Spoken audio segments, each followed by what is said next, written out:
அனைவருக்கும் வெற்றி தமிழ் பயிற்சி அகாடமியின் சார்பாக இனிய வணக்கம். இந்த ஷார்ட்ஸில் நம்ம ஐஎன்எம்மில் இருக்கக்கூடிய அதாவது இந்திய தேசிய இயக்கத்தில் சைமன் குழு புறக்கணிப்பு அப்படின்றது மிக முக்கியமான ஒரு பகுதி. ஸோ நம்ம என்ன பண்ண போகிறோம் அப்படின்னா இந்த பகுதியை தான் நான் உங்களுக்கு இதில் நான் சொல்ல போகிறேன். ஸோ இதை நீங்கள் என்ன பண்ணிக்கிறணும், நல்லா கவனிச்சுக்கிறணுங்க.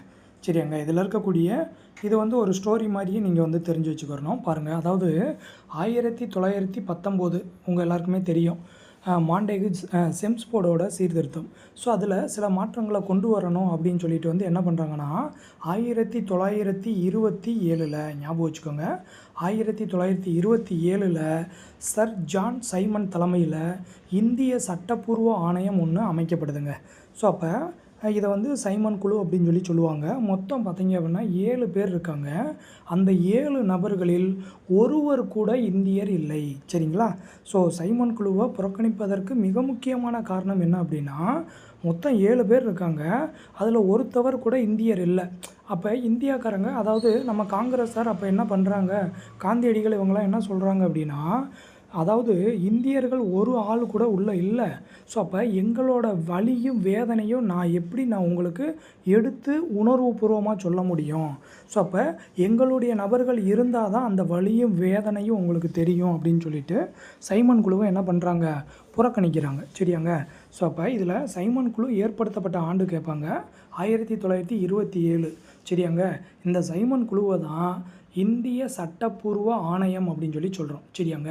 ஸோ அடுத்தது நீங்கள் இதில் என்ன தெரிஞ்சுக்கிறணும் அப்படின்னா, இதில் அடுத்த கேள்வி சென்னையில் சைமன் குழு எதிர்ப்பு யாரோட தலைமையில் நடைபெற்றதுன்னு கேட்பாங்க. சரியாங்க. இது ஆல்ரெடி ஏன்னா நீங்கள் தமிழ்நாடு பற்றி படிக்கும்போது இங்கே இதில் இடம்பெறும். சரிங்களா?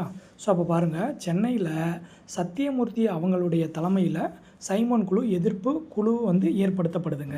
சரியாங்க. ஸோ அப்போ இந்த சைமன் குழு 1929 பிப்ரவரி 18 என்ன பண்ணுறாங்க, ஸோ 29-18 அப்படி ஞாபகம் வச்சுக்கிறணும். 1929 பிப்ரவரி 18 சென்னைக்கு வர்றாங்க.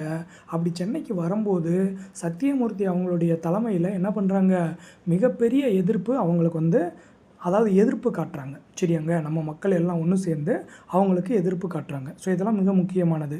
சைமன் குழு ஏற்படுத்தப்பட்டது 1927. ஸோ சென்னைக்கு வந்தது 1929 பிப்ரவரி 18. சென்னையில் யாரோட தலைமையில் ஒருங்கிணைச்சு எதிர்ப்பு போராட்டம் நடைபெற்றது அப்படின்னா சத்தியமூர்த்தி அவங்களுடைய தலைமையில் எதிர்ப்பு போராட்டம் நடைபெற்றது. மொத்தம் எத்தனை பேர் இருந்தாங்க அப்படின்னா 7 பேர் இருந்தாங்க. 7 நபர்களில் ஒருவர் கூட இந்தியர் இல்லை. எல்லாருமே வெள்ளைக்காரங்க.